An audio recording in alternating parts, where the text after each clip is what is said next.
Столица Южной Якутии Нерюнгри отметит 40 лет со дня основания. В городе идет активная подготовка к юбилейным мероприятиям. Продолжит наш корреспондент Галина Якимчак.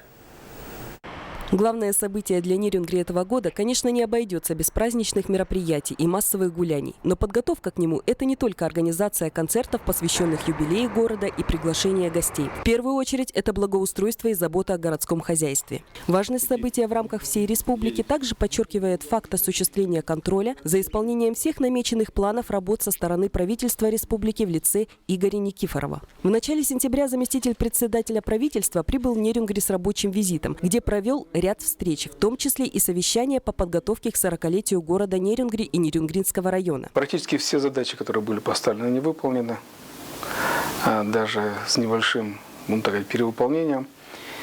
Есть моменты, которые перейдут на следующий год. Это поставка искусственного покрытия для спортивных площадок. В плане мероприятий городской администрации числится не только установка детских и спортивных площадок. Это ремонт автомобильных дорог и внутриквартальных проездов. И, кстати, в этом году благодаря средствам, выделенным из республиканского бюджета, Нерюнгри в этом направлении установил рекорд по количеству выполненных работ. Замена бордюров во дворах, реконструкция памятников Владимиру Ленину и первостроителям Нерюнгри, установка бюста Гавриилу Черяеву, парке культуры и отдыха, покраска остановок и обновленный фасад Центра культуры и духовности имени Пушкина. Это еще не полный список мероприятий, проводившихся в рамках подготовки к юбилейному дню рождения нашего города. Подготовка работ у нас проходит не без проблем.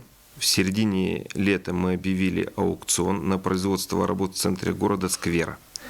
Этот аукцион выиграла фирма из Челябинска. К работам она не приступила. Сейчас мы делаем расторжение контракта. Но, однако, мы нашли способ работы по этому скверу выполнить. Изменения, происходящие в городе, просто невозможно не заметить. Выполненные работы по благоустройству радуют не только чиновников, но и жителей Нерюнгри. В парке большое обновление. С детьми можно где погулять, не было ж ничего. Вот тротуар у нас подремонтировали, памятник Ленину отреставрировали. По улицам тоже благоустраивается. Красиво стало. Говорят, что заранее не поздравляют. Однако нерюнгринцев хочется поздравить уже сейчас. И если не с предстоящим юбилеем, то, по крайней мере, с теми приятными изменениями в благоустройстве города. Галина Якимчак, Кирилл Федоров, НВК Саха, Нерюнгри.